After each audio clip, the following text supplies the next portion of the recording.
Well, I normally don't like to make this, but what I what Myles Garrett did tonight was just inexcusable. And again, I normally don't make non-Vikings related videos, but I had to, well, basically come on here and give my audio take on this, because that was just absolute bullshit. Myles Garrett, what were you thinking? Your team was literally 8 seconds away from a very big statement win against probably their arch rival in the Pittsburgh Steelers. First time beating them in like 4 or 5 years.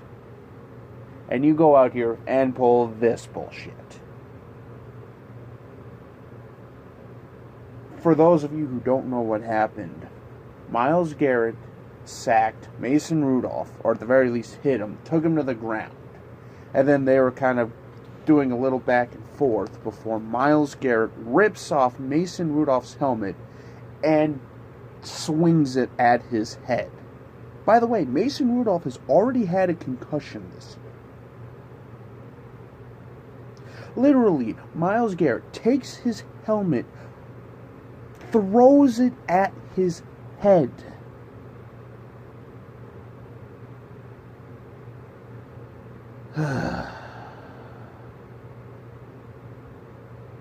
That was just inexcusable. I wouldn't be surprised if Myles Garrett's gone for the rest of the year at this point, if not longer. I mean, what is it with the AFC North rivalries and being literally bloodbaths? Literally bloodbaths. I can't tell you how many Pittsburgh-Cincinnati games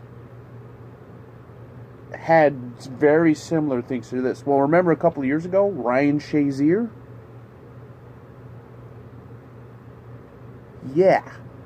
That just, I mean, come on. It's just inexcusable. And the Browns played a pretty good game. All things considering, I mean, yeah, sure, Baker Mayfield basically came out and said he played like absolute ass, but at the end of the day, they win, but no one's going to be talking about that because of Myles fucking Garrett and his bullshit.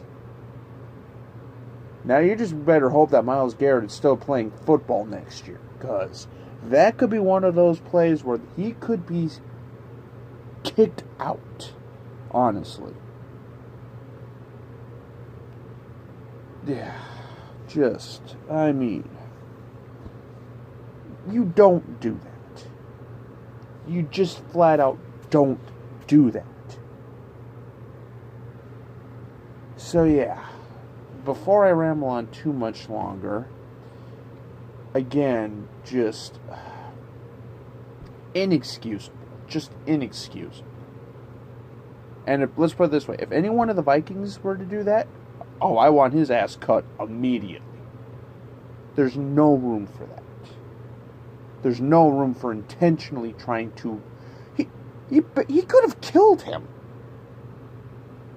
Especially because, again, Mason Rudolph was coming off of a concussion already this year. So, you never know. Yeah, it's just inexcusable. So, until we meet again, this is Jacob, and have a good night.